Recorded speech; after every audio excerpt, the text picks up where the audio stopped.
To go. Just make sure they get off on mute when we're ready. All right, let's get this started.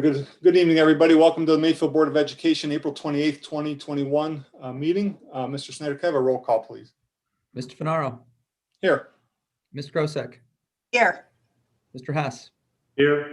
Mr. Hughes. Here. Mr. Teresi. Here.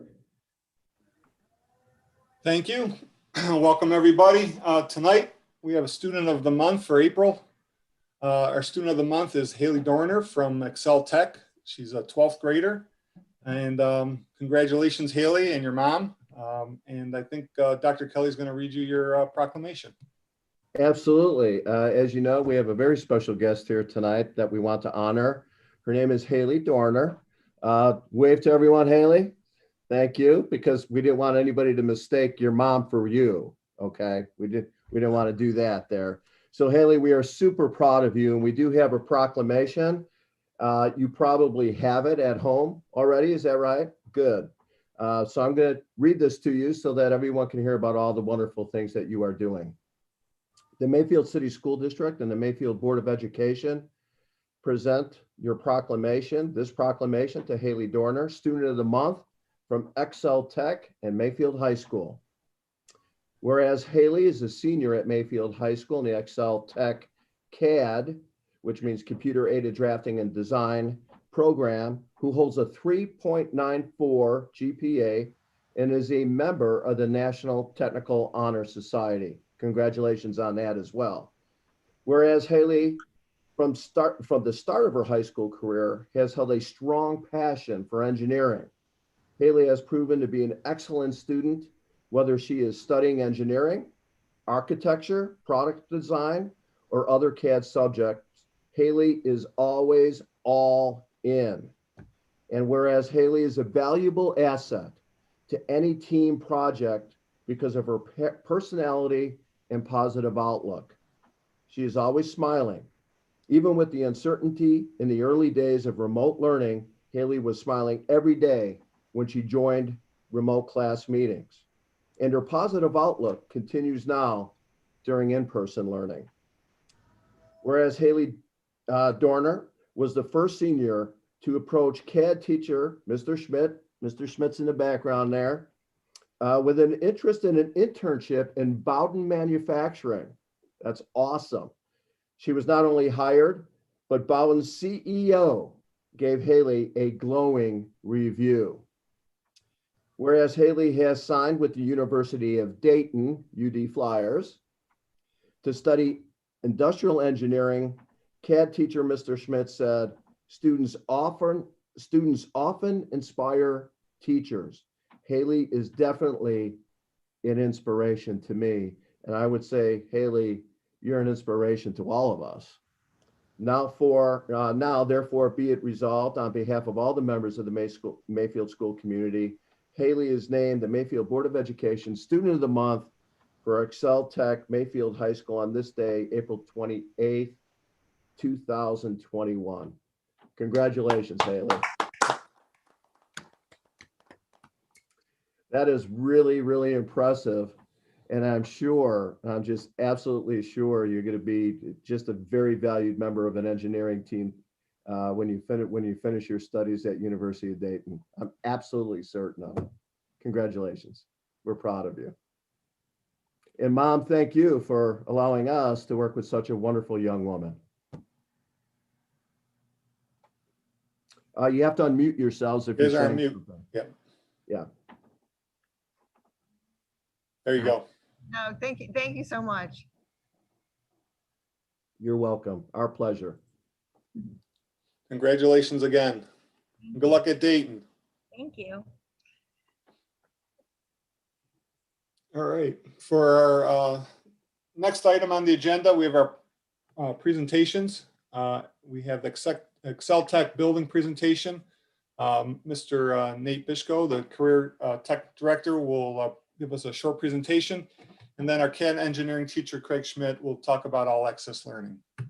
Craig, you have the virtual meeting. or Nate, whoever's starting off. And Nate, you're on mute. Actually, I'm gonna share my screen, and Mr. Schmidt is gonna kick it off for us, and that way we're only just sharing one screen. And then as soon as he's finished with his first portion, I'm gonna just give you an overview of what's been going on in Exceltech throughout this global pandemic. So let me share my screen here. Do I need to make Craig a co-host then? No. I'm just gonna. He only has a couple slides, so he's just gonna tell me when. Okay. When to go. All right. So let's see. Are you guys seeing that? Yep. Okay.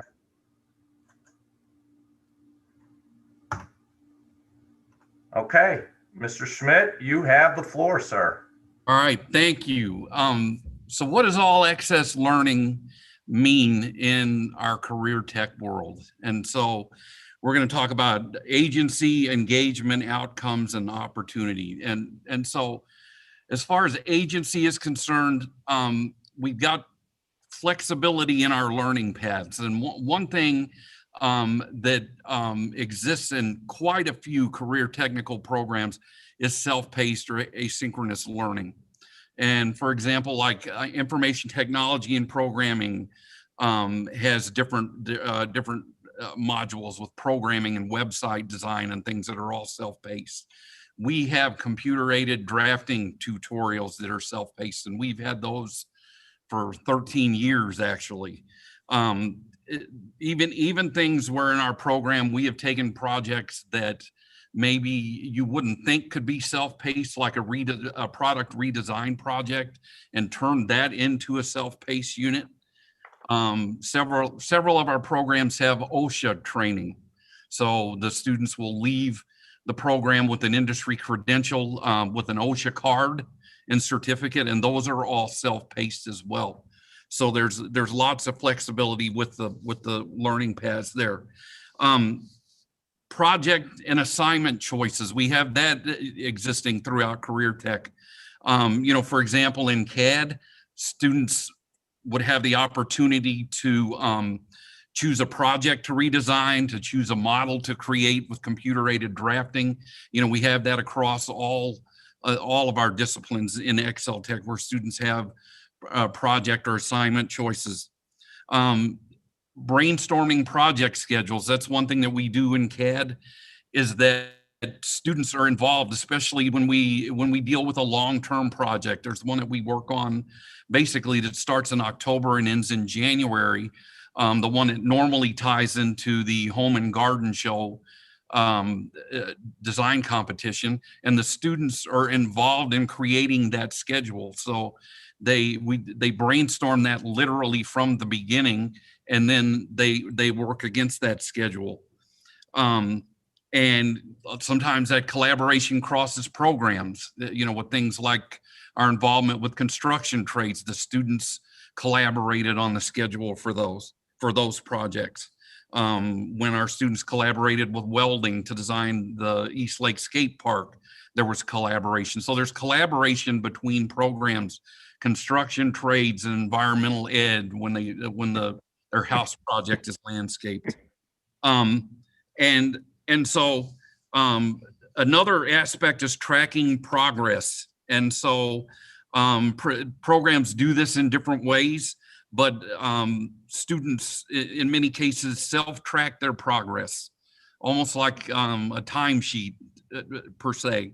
And so, and it all centers on the student. And if there are issues, it's very easy for a teacher to identify when the students are tracking this, and then we can act accordingly one-on-one, and utilizing things like Google Keep to help students track progress. That app has been extremely successful. And then when we look at in-person versus remote learning, I mean, one huge aspect of career tech education is our equipment. And when we were remote, we didn't have access to the equipment, whether it was computers or whether it was fab lab equipment, or construction trades didn't have access to their lab. ITP, information technology and programming, interactive media, they all have extensive computers like we do.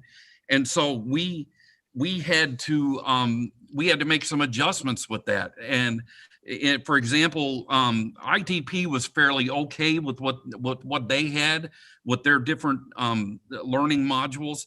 But in our case, in CAD's case, we have very powerful computers, and students were not, I think I had, out of my 50 students, I think I had 5 that actually had a computer that would run our software.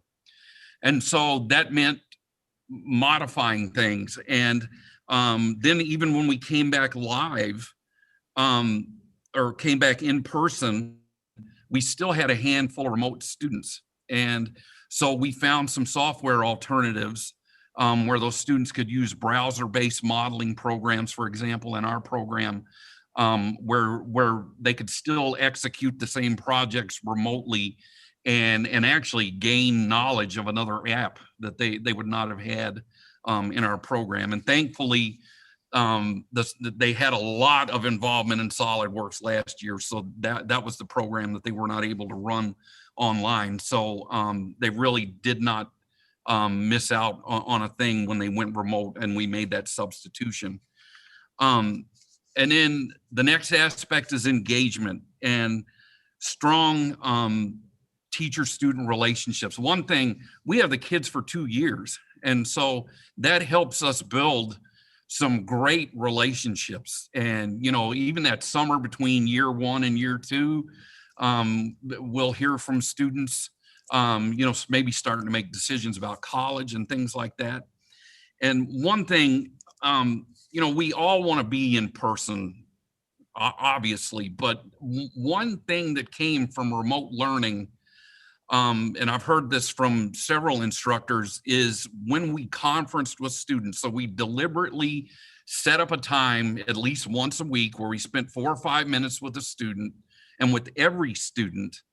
And I can tell you, my senior class, there's not a senior class that I've known better than this one.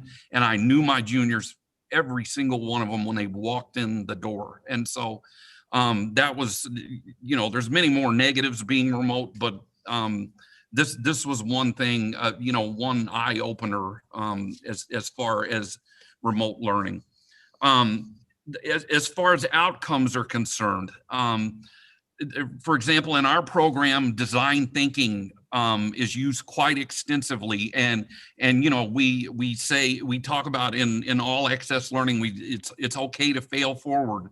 One aspect of design thinking is fail early to succeed sooner, and so that allows students to create several iterations of a project. And that same thing is done if students are designing a website in ITP, or doing graphics in or doing graphics or a video in interactive media,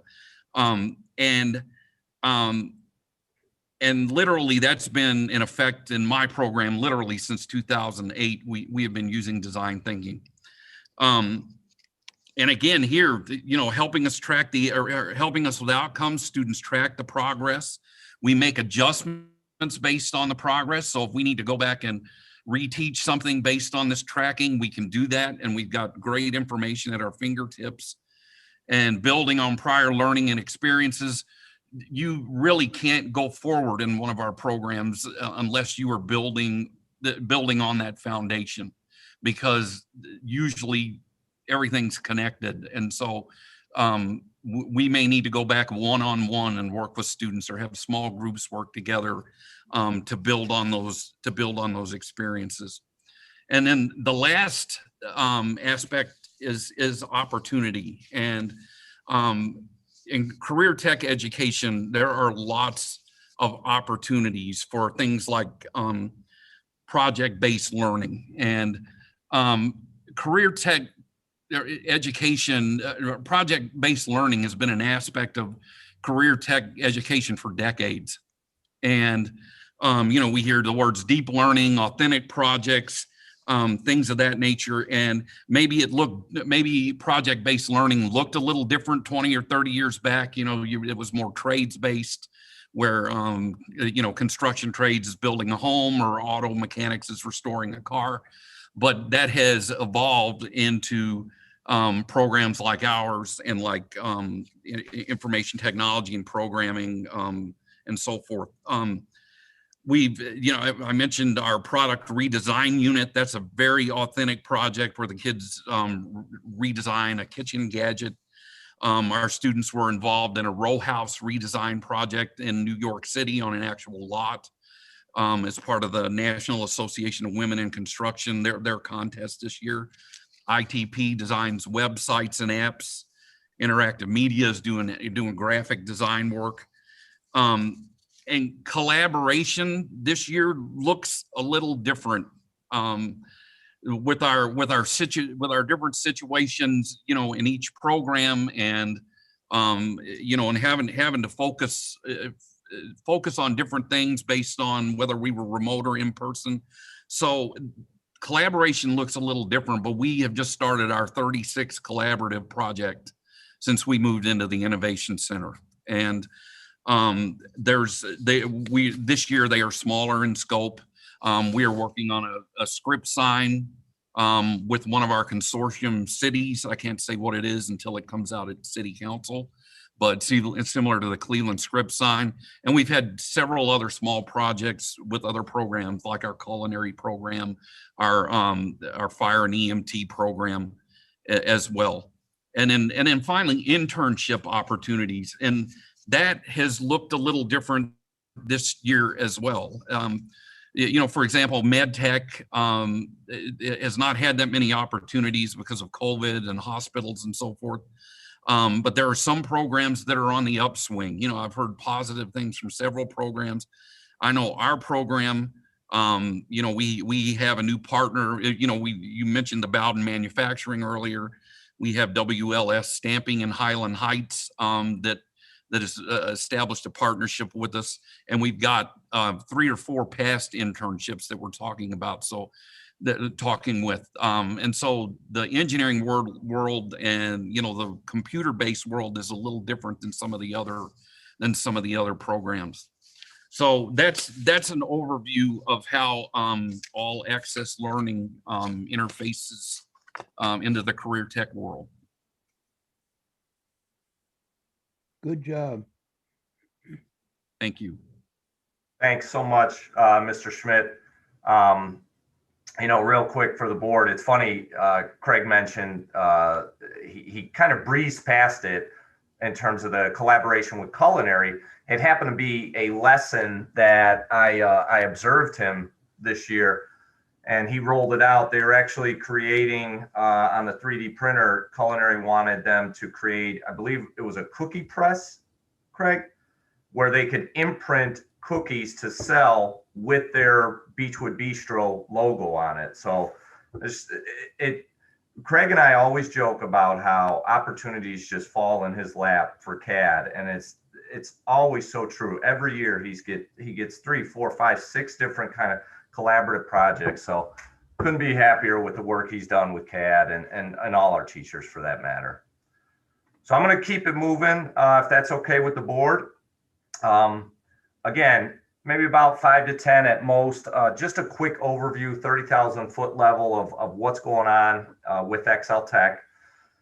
So you see the headline, not even a pandemic slows us down. Going into this year, I obviously, along with our staff, we were worried about our application numbers. We knew we were going to see a drop. It was inevitable with everything going on. And so you'll see I'm not going to go through all the data points here, but what you'll see is as of 2 days ago, we have 518 new students enrolled for the upcoming school year as juniors in our programs. So whereas we went down 29% in applications, we only went down 11% in enrollment, and that number is only going to get better as we continue to add students to programs, because we do still have slots available. So our counselors at the home schools, our office here is continuously working on trying to fill those open slots. Just a quick college credit update. As most everyone knows, all of our programs are associated with articulated agreements. A majority of those are with Lakeland and Tri-C. We've really beefed up our CTAG numbers recently. And the difference is that those CTAG credits, those are governed by Ohio Department of Higher Education. And so that means that any CTAG credits a student takes with them must be accepted at any 2 or 4-year public college in the state of Ohio. So I use my middle daughter, McKenna, graduated from Med Tech last year. She got 3 semester hours for medical terminology, except at any public college in the state of Ohio. So those are the kind of opportunities. And I actually, before this meeting, I went through our spreadsheet of all the agreements and CTAG credits, and you'll see at the bottom here, we've a total of 871 college credits available across all of our programs. We're very happy with, probably in the last 3 to 4 years, we've picked up with Kent State and University of Akron. So just, I mean, tremendous opportunities for kids to seize the opportunity for credit. And this is I love showing parents this chart because this is our data from the last, now we don't have 2020 for obvious reasons because of the pandemic, but you'll see just the amount of college credits that our kids are taking with them from both community colleges, the amount of tuition that they save. And this doesn't take into account, there's no measuring metric for CTAG data across the state. So we can't even tell how many kids have capitalized on CTAG credits across the state in terms of tuition and savings on tuition. So you can see right there, the data is very clear that our kids are seizing the opportunities they have in front of them. So one of the things I wanted to really hit on, because I'm very passionate about this, is, if I go back to my undergrad days in the 90s and my graduate school in the early 2000s, we've been hearing about closing the achievement gap for years and years and years. And it doesn't matter the model, we've gone from OGT to AIR to PARC. Now we have end of course assessments. We also have SAT, ACT. So when you look at all these standardized metrics, Career Tech also has standardized metrics. We have to take web exams. So every Career Tech program pathway has 4 courses within them. Our kids have to take an end of course exam for each of those 4 courses, okay?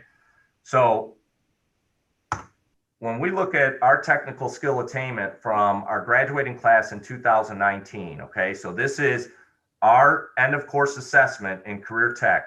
I want you to just take a look at the lowest score is our students with disabilities at 68, almost a C- clip.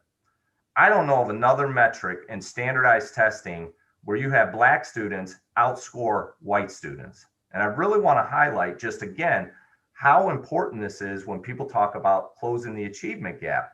Because in Career Tech, it may be the only sector in education where that achievement gap does not exist, okay? And you can look at this data, not just for Exceltech, look at it across the state. I challenge you to look at it, and you're going to see very similar numbers, okay? We're very, very proud of that because, again, as we all know, Exceltech is probably the most diverse compact when you talk about the students we're bringing in across the state of Ohio. And when I say diverse, I'm meaning not just race. I'm talking about socioeconomic status. I'm talking about ethnic status. It's across the board. I mean, we're pulling from 4 counties and 11 high schools. All of them bring with them their own different kinds of culture. But I so wanted to highlight these points. When you look at post-program placement by subgroup, again, this is class of 2019, you see we're blowing it through the roof across the board. Again, remember guys, we have to track our kids 1 year after graduation. And as I always tell parents, we're going to pretty much guarantee if you come into an Exceltech program, we're going to get you out of the house doing something positive, whether it be military, going to college, or being immediately employed in your pathway. And the last piece of data I wanted to show is just the 4-year graduation rate. Again, with our subgroups, you don't see any subgroup below 90%. Now, granted, I understand we get them as juniors, so it's a little easier to get to that finish line of graduation by that point. But once again, this is just data that I can present to parents and basically tell them, if your son or daughter enrolls in a career tech program, we can virtually guarantee they will graduate. Okay. So just some data I really wanted to highlight about the achievement gap and how it just doesn't exist in career tech. One of the things I just wanted to highlight briefly is something that literally just happened within the last month. I was fortunate to have a meeting with Tammy Kleins and Renee Augustine up at Mayfield City Hall. Renee Augustine, I believe, is their human resource person, but more importantly, she's a parent of two of our Exceltech graduates, one out of our ITP program and one out of our cosmetology program. But long story short, just had an introductory meeting with them about developing some partnerships. I was very excited to hear them tell us that the city of Mayfield Heights has a home. I believe it's right at the entrance of, I want to say, the park that sits behind Golden Gate. Don't quote me on that, but so immediately when I heard that, Dr. Kelly, as you know, that's been one of my kind of dream projects. We would love to get involved with somebody, an organization, and rehab a home for a family. But other synergies that are just going to kind of come up and seem like no-brainers is environmental ed. If there are projects around the city, you know, we are very eager to get involved with that. They just redesigned how they broadcast their city council meetings, and they took me into the room, and it looked like, you know, a control room for NASA or something. And that's something I can envision our ITP kids getting involved with. So just on the brink of some partnerships here with a city that's part of our consortium is pretty exciting. And so the last thing I wanted to really highlight and just show you a 2.5-minute intro video. You know, this year, obviously, with Exceltech, the entire year revolves around pretty much one big event, and that's Opportunity Day. Okay. And with that, we couldn't bring normally our Opportunity Day, we bring in over 1,000 sophomores to Mayfield High School. Most of you are familiar with how the gym gets set up, almost in a career fair setting. And we're cycling through those 1,000 sophomores so they can visit 2 programs, hear about the programs from the instructors. And then in the evening, we bring usually around 400 parents back for the same thing. Well, obviously we couldn't do that this year, so we had to get creative. Now you add in the fact that Joe Hayes, who is our counselor, does over 90 presentations to schools when he's going out to the schools in October and November to present information about our programs. He had to do much of that virtually. Then you add in Interview Day, where we have approximately 750 to 80 kids that we have to interview. That was handled all virtually this year through just a tremendous collaborative effort with our guidance counselors across all high schools, and our office here in terms of Kay Vince and Denise Klug.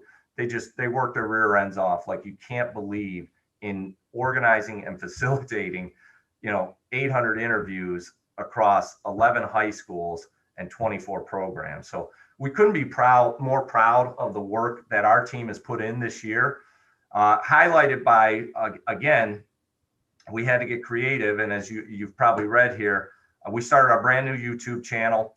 We contracted with Delaney Canfield, who's a Mayfield grad. She's an Exceltech grad, class of 2014 or 15. She came out of our digital art and design program, and it was pretty simple. We called her, and I said, Delaney, we got to update all our program videos. You know, how can you help us out? And she went to every single one of our programs. Some she had to get creative and get, you know, footage from them from maybe a year ago and putting stuff together, but every program teacher did an interview. And so now we have 24 channels on our YouTube station as well as an intro. So I'm going to play the intro for everyone real quick, and then I'll take any questions that you guys have. Now, I'm hoping this will work with the stream and volume. Can you guys hear that? Give me a thumbs up. Okay. Hello, prospective Excelpac students and families. My name is Nate Dishko. I'm the director of Excelpac programs. Welcome to the Excelpac YouTube channel. We are so excited to be able to provide you information specific to all of our programs. The Excelpac Career Technical Education Compact consists of 24 unique career technical education programs made up of 10 school districts, 11 high schools, and geographically, we're spread over 4 counties in Northeast Ohio. Our 24 programs cover a wide spectrum of career fields and provide students with authentic hands-on experiences. Within Excelpac, there are several programs that have mandatory internships and also the potential to earn an industry-recognized credential that can propel you into the career of your choice. In addition to providing hands-on experiences and preparation for the workforce, every single one of these workforce development programs has college credits that students can earn and take with them to several colleges and universities. We're extremely proud of our 95% post-secondary placement rate. And what this means is that almost every student who completes an Excelpac program does one of 3 things. They will be immediately employed in their career field, they will go to college, or they'll enter the military. Finally, I'd like to highlight what may be the biggest advantage of doing an Excelpac program, and that is our diversity. When you look at the 11 high schools that comprise Excelpac, we're bringing students together from a myriad of different backgrounds, different races, different nationalities, different religious backgrounds, and different ethnicities. We bring them together and we pride ourselves in teaching them to respect and embrace those differences, to learn to collaborate and to work together and ultimately become better citizens because of it.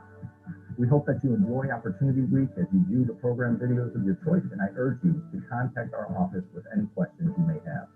Thanks for tuning in, and make the right choice. Choose Excelpac.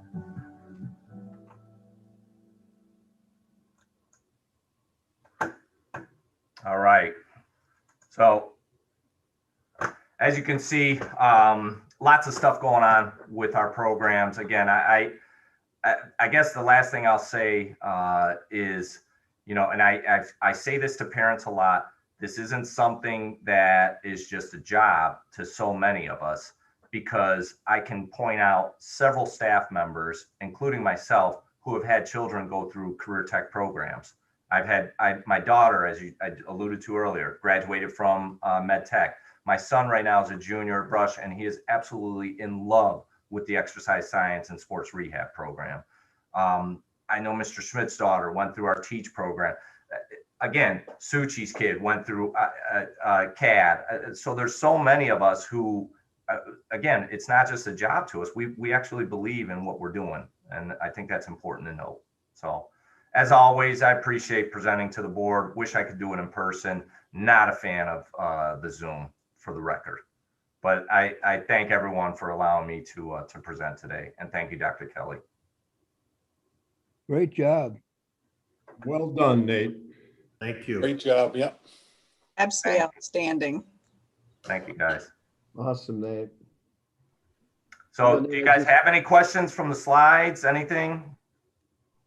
You know what, Nate, it's such great work that you're doing, and to see the opportunities and to see those 4 charts that you presented, it tells a great story. I mean, to see that information and to be able to show people that what this does and get kids in the careers if they're not going to college or into the military.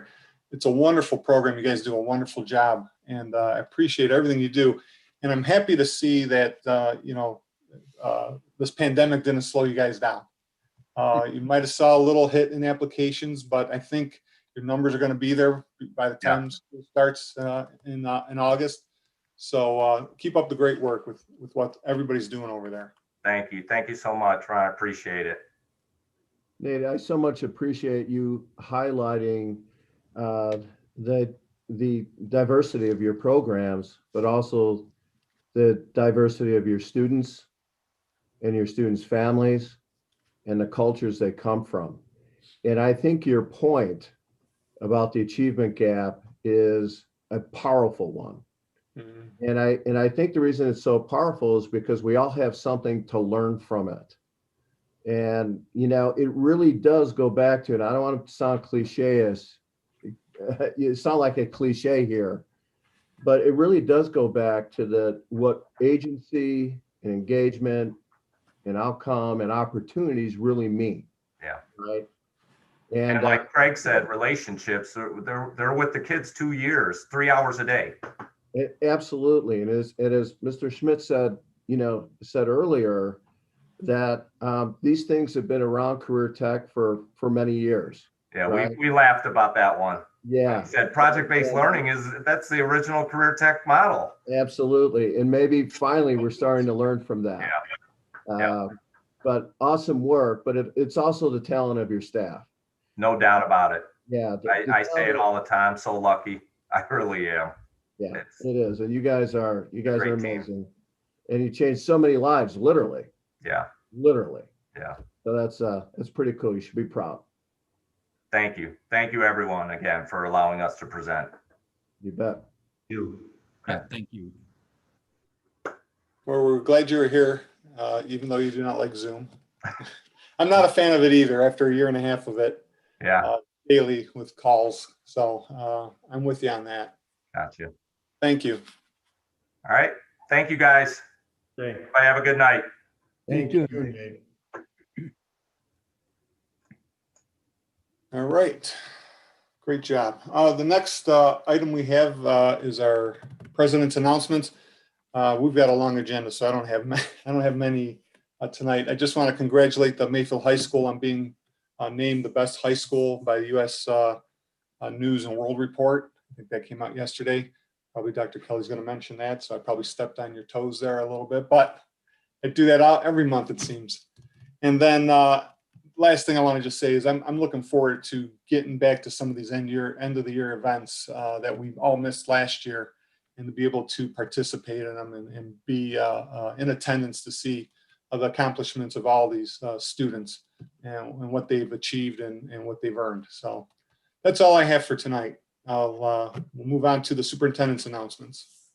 So just building off of you, Mr. Finaro, we also got word a little bit later that niche.com, which is a very comprehensive rating system of school districts across the nation, also gave us a grade of A, not only the high school, but all of our schools and our school district, and ranked us pretty high in the state of Ohio, in fact. So so those rankings are coming out. I'm sure the Washington Post will come out in the typical ones that we typically earn, but it's great stuff, that's for sure. We did the CVEC graduation commencement taping the last couple days, and that was it was really sentimental. As you know, the whole CVEC commencement ceremony is extremely impactful and sentimental for families and staff. And even though it was taped today, the students were just beaming, and the staff did a super job. So look forward to that coming out. Speaking of things out there, if you haven't seen the K12 Virtual Art Show, that's online. Just go to our website. You'll see it's pretty cool. And I don't know if you mentioned this the last time, but I think officially the Mayfield Schools Foundation Top Golf Outing raised $24,000 to support innovative learning in the school district. So that's real neat as well. And that was really a great time for sure. Also, if you don't know, baseball's 13-2, right? Go Wildcats. Softball's young, but they've won the last 2 games. We have one of the best tennis players in the state. Tennis is having a kind of a 50-50 year at 6-6, but Yukon Wang is one of the best players in the state. And track and field is likely to have more than a couple kids qualify for state, including Nick Biaga is one of the top runners in the state, and I think he is only a sophomore.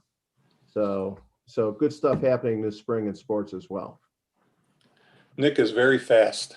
He is. I've seen a few videos of him run, and he shoots past everybody. Yeah. How did the vaccinations go yesterday? Was that yesterday? That was yesterday. Yeah, we had the vaccinations went well. It was smooth. For the students, if everybody's wondering, the students. For students over 16, all those who signed up, virtually all of them attended, came and got vaccinated. We'll have some final numbers, but not all students over 16 signed up either. So But I think Mr. Nedlick, I think we're probably around 150 maybe or so, 130. A little less than 150. Yeah, a little less. Yeah. Okay. Thank you. Any other questions for Dr. Kelly? If not, we're going to move to the board member committee reports. Dr. Kelly mentioned about the Mayfield School Foundations. They raised $24,000. Great event. It was sold out. They did a great job in Bloom, and Jolene Grieve did a great job putting that together. I think everybody had a great time. It was fun. They had the online raffle that raised some more money. We did get a thank you note. I don't have it in front of me, for the board thanking us for purchasing a flag, sponsor flag. So we got that letter. I just want to let you know that we got a thank you note for that. And then next, I think, Sue, you wanted to update us on your virtual meeting that you attended with Senator Dolan about House Bill 1. Yeah, it was a virtual town hall meeting. The presenting districts were North Olmsted, North Royalton, and Strongsville.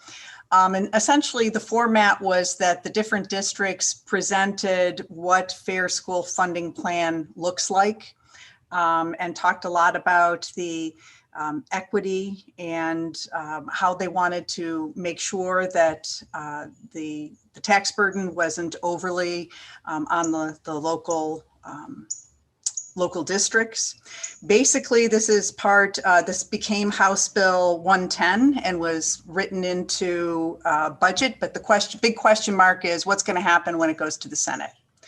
And so Matt Dolan was there listening, and after the presentation was over, he had some questions and some things that he was concerned about as to how the enrollment numbers are derived and whether they are good, solid numbers. He was also concerned about whether the elements that are requested as far as extra funding for special education, gifted, and so on would go to those areas.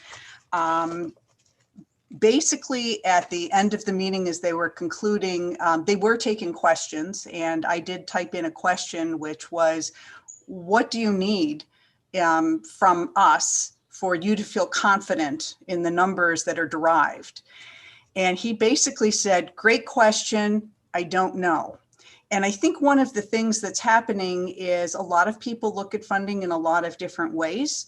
And I think that it is really important for our citizenship to go ahead and make phone calls and write letters and get a hold of their senators and put some pressure on them to help them understand what needs to happen in order for the burden not to be as heavily on local districts as it is.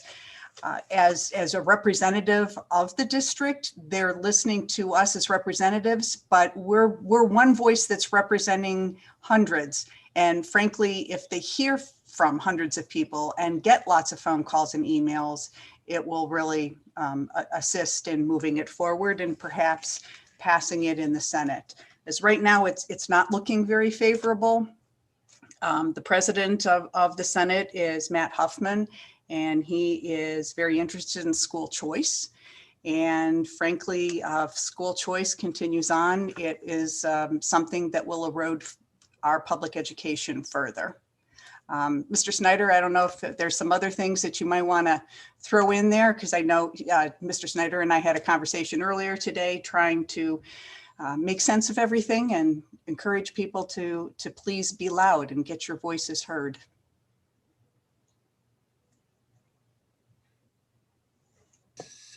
No, really nothing to add other than this fair school funding option is an improvement over the current plan. I think that's important to note. Secondly, while it will not solve Mayfield's problems, because it does give us a chance to realize additional revenue from Columbus. I mean, right now we receive approximately 4 cents of every operating revenue received. And that number is going to decline because the money we get currently is based on a formula that is fixed, meaning it's a zero-sum gain for us. So this actually creates a formula that does benefit Mayfield. It does give us an opportunity to grow and modify as our tax base and our enrollment changes. So I would encourage the community to support House Bill 110, with the understanding that it's not going to solve Mayfield's problems entirely, but it is a step in the right direction and is very well thought out. And it was derived or developed through a lot of hard work from educators in collaboration with area legislators as well. So this is yet another Blue Ribbon Task Force. This is my 25th year in central office. I know slightly behind George, slightly ahead of Alan too. And we've had countless task force, and we've never really done anything. This is an opportunity. So I think support House Bill 110. And so you said it absolutely correctly. If the legislators hear from the community at large, it has a greater prospect of seeing passage at the state level. But very nicely done. Please bother them as much as possible. Very good. Any questions for Sue or Scott? All right. Thanks, Sue. Appreciate giving us that update. Our next item is item number 7, Superintendent's Consent Agenda, items A through R. I'll make the motion. Can I have a second, please? So moved. Roll call. Mr. Hughes, Yes. Mr. Teresi, Yes. Mr. Finaro, Yes. Ms. Grosek, Yes. Mr. Hess. Yes. Our next item is other superintendent's business. Item A is the class of 2021 Mayfield High School graduates. Great list of graduates. I'll make the motion. Could I have a second? Second. Second, third. Roll call, please. Mr. Hughes, Yes. Mr. Teresi, Yes. Mr. Finaro, Yes. Ms. Grosek, Yes. and Mr. Hess. Yes. Under our category of Treasurer's Report, we have A, financial statements for March 31, 2020. I'll make the motion. We need a second. So moved. Roll call, please. Mr. Hughes, Yes. Mr. Teresi, Yes. Mr. Finaro, Yes. Ms. Grosek, Yes. Mr. Hess. Yes. Our next item is item B, financial transactions. I'll make the motion. We need a second. Second. Roll call, please. Mr. Hughes, Yes. Mr. Teresi, Yes. Mr. Finaro, Yes. Ms. Grosek, Yes. and Mr. Hess. Yes. Next item C, donations. I'll make the motion. We need a second. Second. Roll call, please. Mr. Hughes, Yes. Mr. Teresi, Yes. Mr. Finaro, Yes. Ms. Grosek, Yes. and Mr. Hess. Yes. And the final item under this section, we have addendum number 1, donations. I'll make the motion. We need a second. Second. Mr. Hess. Roll call, please. Mr. Hughes, Yes. Mr. Teresi, Yes. Mr. Finaro, Yes. Ms. Grosek, Yes. and Mr. Hess. Yes. Under item 10, treasurer's business, we have the minutes of our regular board meeting on March 17th, 2021. I'll make the motion. Could I have a second? So moved. Roll call. Mr. Hughes, Yes. Mr. Teresi, Yes. Mr. Finaro, Yes. Ms. Grosek, Yes. and Mr. Hess. Yes. Thank you. Our next item is item B, 2021-22 health insurance rates. I'll make the motion. Could I have a second? Second. Mr. Snyder, I noticed that we saw a 2% change from this year to next year. That looks like it's lower than normal, than what we've seen in the past for an average. Can you give us an update on how it's looking for our staff? Yeah, we're very pleased with the 2% rate, and it is below the norm. Last year, if you'll recall, we had basically a 7% rate increase. That was pre-COVID. What we noticed was our claims activity was disrupted and continues to be disrupted because as the vaccinations occur and as the hospitals return to some sense of normalcy, we ended up with a surplus of excess reserves. And so in discussions with our healthcare committee, and I want to applaud them, it's a cross representation of members of our bargaining units. We worked hand in hand, talked about how we could utilize those reserves. So the true rate increase was around a 6%, but we evaluated what we believe to be the pent-up demand that could hit between now and the next renewal period, which will be at this point next year, held some of that money back, and then we paid down the 4% difference to arrive at 2. And I think that's a testament to collaboration. It's a testament to this district. I would say it's a testament to our negotiations process where we work together. And it's making certain that we're looking at the, the financial feasibility of the plan and maintaining solvency while also maintaining a plan itself that is in the best interest of our staff. So it's well, and to close, it's under the budget number that was anticipated. So we will also evaluate that within the impact of the 5-year forecast, which is a very good thing. Great job. Yeah, and please let the health committee know that they did a great job with this. Absolutely. So we need the vote on that, correct? Yes. All right. Roll call, please. Mr. Hughes, yes, Mr. Teresi, Yes. Mr. Finaro, Yes. Ms. Grosek, You're muted. Sorry, yes. and Mr. Hess. Yes. Thank you. And the next item, and thanks for that information, Mr. Slater. Our next item is provider appointment for school transportation driver physicals. I'll make the motion. Can I have a second? second, Roll call, please. Mr. Hughes, yes, Mr. Teresi, Yes. Mr. Finaro, Yes. Ms. Grosek, Yes. and Mr. Hess.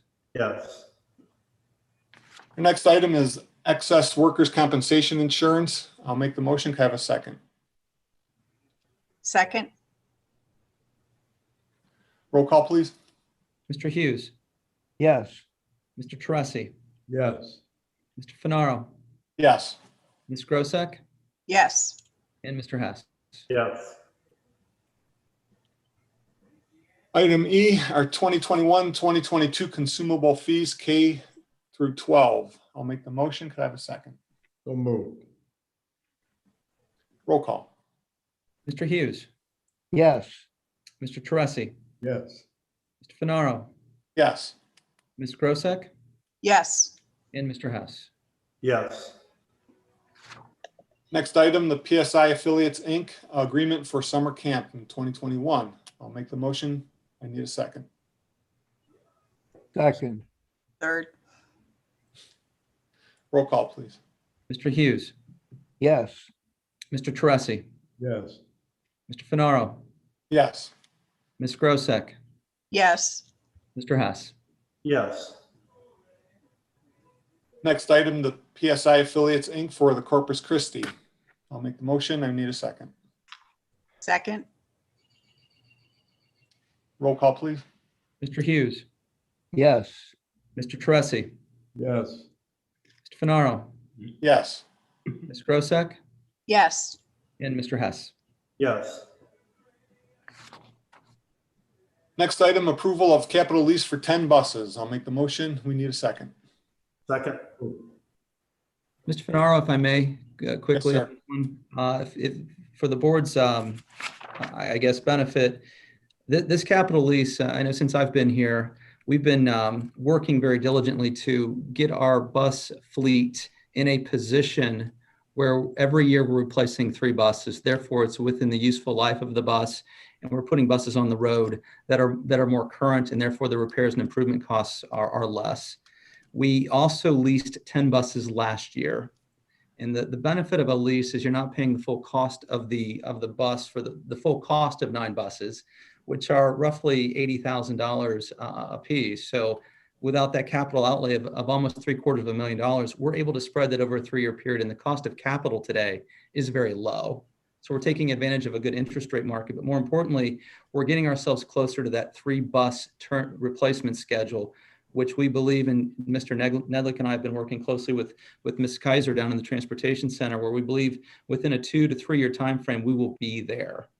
So this is a good step forward, and the money that we're using to pay this capital lease is coming out of surplus funds within the operating budget this year, because those are one-time dollars. This is a one-time expense. We're trying to continue to use that matching principle so that we're not taking essentially one-time surplus dollars and attaching them to a permanent ongoing expense. So we feel like this is very good utilization. And I don't know if Steve, if you want to comment on the buses at all. No, Scott, thanks so much. You covered it very well. It's something Scott and I have been looking at for about 3 years now, trying to get ourselves on a natural cycle when it comes to the life expectancy of buses. So this is a great strategy, and we're excited about it. At our meeting last week, you mentioned that the bus life was what, 10 years, was it? I can't remember. If it It's was about 10. 10, Yes. depending on roads and all those other good conditions, salt and everything else. So, okay, it's a good program that you're getting us into, dealing with these buses. Thank you. Any questions? All right, we'll need a roll call, please. Mr. Hughes, Yes. Mr. Teresi, Yes. Mr. Finaro, Yes. Ms. Grosek, Yes. and Mr. Hess. Yes. Our next item is our service agreement, Lake Geauga Computer Association. I'll make the motion. We need a second. Second. Roll call, please. Mr. Hughes, Yes. Mr. Teresi, Yes. Mr. Finaro, Yes. Ms. Grosek, Yes. and Mr. Hess. Yes. Our next item is addendum number 1, the minutes of our special board meeting on April 15th, 2021 and on April 21st, 2021. Addendum number 1. I'll make the motion. We need a second. So moved. Roll call, please. Mr. Hughes, Yes. Mr. Teresi, Yes. Mr. Finaro, Yes. Ms. Grosek, Yes. Mr. Hess. Yes. Our next item is the walk-in addendum exit interview program. I'll make the motion. Could I have a second? Second. I want to say congratulations to the 21 staff who took this exit incentive. We appreciate everything you do and have done for our district, and enjoy the incentive and whatever you choose to do when you leave us here. But we appreciate everything you've done for us. I want to also say, Dr. Kelly and Mr. Snyder, Mr. Nedlick, the meeting last week when we detailed everything that you detailed everything that's going on there, I really appreciated all the information that you gave us dealing with the exit incentive, the cost savings, how it would affect this the district. So thank you for providing that information to us. Any questions on this one? Roll call, please. Mr. Hughes, Yes. Mr. Teresi, Yes. Mr. Finaro, Yes. Ms. Grosek, Yes. and Mr. Hess. Yes. Our next item is the walk-in addendum, construction manager at risk. I'll make the motion. Can we have a second? Second.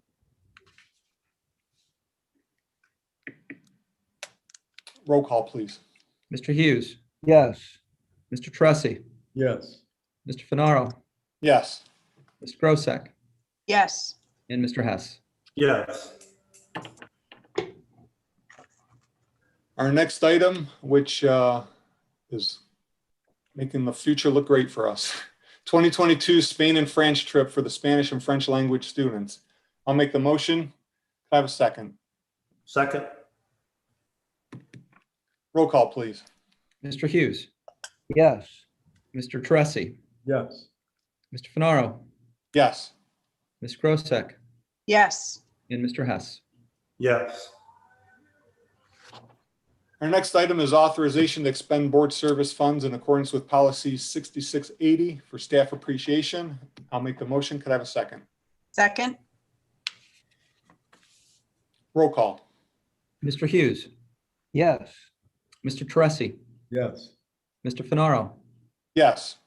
Ms. Grosek, Yes. and Mr. Hess. Yes. Our next item is one of 5 memorandum of understandings, or MOUs. So we have an MOU for the elementary schedule. I'll make the motion. Could I have a second? So Second. moved. Mr. Teresi. Roll call, please. Mr. Hughes, Yes. Mr. Teresi, Yes. Mr. Finaro, Yes. Ms. Grosek, Yes. and Mr. Hess. Yes. Our next item is MOU for the secondary schedule. I'll make the motion. Could I have a second, please? Second. Roll call. Mr. Hughes, Yes. Mr. Teresi, Yes. Mr. Finaro, Yes. Ms. Grosek, Yes. Mr. Hess. Yes.